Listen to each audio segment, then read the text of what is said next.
ശാസ്ത്രീയ അറിവും കൗതുകമുണർത്തിയ Poonjar SMV higher secondary സ്കൂളിൽ ISRO space exhibition beyond earth അരങ്ങേറി.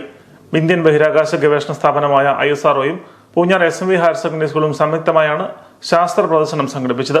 ബഹിരാകാശ ഗവേഷണം, റോക്കറ്റുകൾ, ചന്ദ്രയാൻ ദൗത്യങ്ങൾ തുടങ്ങിയ ISROയുടെ വിസ്മയകരമായ നേട്ടങ്ങളെക്കുറിച്ച് അടുത്തറിയാനുള്ള അപൂർവ അവസരമാണ് ഒരുക്കിയിരുന്നത്. വിവിധതരം മോഡലുകൾ, ചിത്രങ്ങൾ, പ്രദർശനങ്ങൾ എന്നിവയോടൊപ്പം വിദഗ്ധരുടെ പ്രഭാഷണങ്ങളും ചോദ്യോത്തര സെക്ഷനുകളും പരിപാടിയുടെ ഭാഗമായി നടന്നു. ഇതിന്റെ ഒറിജിനൽ നെയിം എന്ന് പറയുന്നത് മെൻസാറ്റ് 1 എന്നാണ്. കൽപ്പന ചൗള മരിച്ചതിന് ശേഷമാണ് ഇതിന്റെ പേര് കൽപ്പന 1 എന്ന് പേര് മാറ്റിയത്.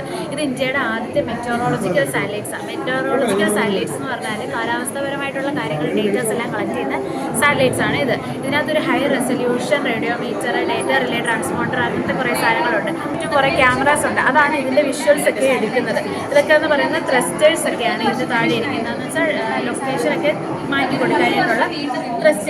ഇതെന്ന് പറയുന്നത് ഫ്യൂൽ ടാങ്ക് ഒക്കെയാണ്. പ്രദർശനത്തിന്റെ ഉദ്ഘാടനം Poonjar government engineering college principal doctor MV Rajesh നിർവഹിച്ചു. പൂഞ്ഞാർ ഗ്രാമപഞ്ചായത്ത് പ്രസിഡന്റ് ഗീത നോബിൾ അധ്യക്ഷത വഹിച്ചു. School headmistress AR Anuja Varma, ISRO technical staff അനീഷാർ, PTA പ്രസിഡന്റ് രാജേഷ് പാറയ്ക്കൽ തുടങ്ങിയവർ സംസാരിച്ചു.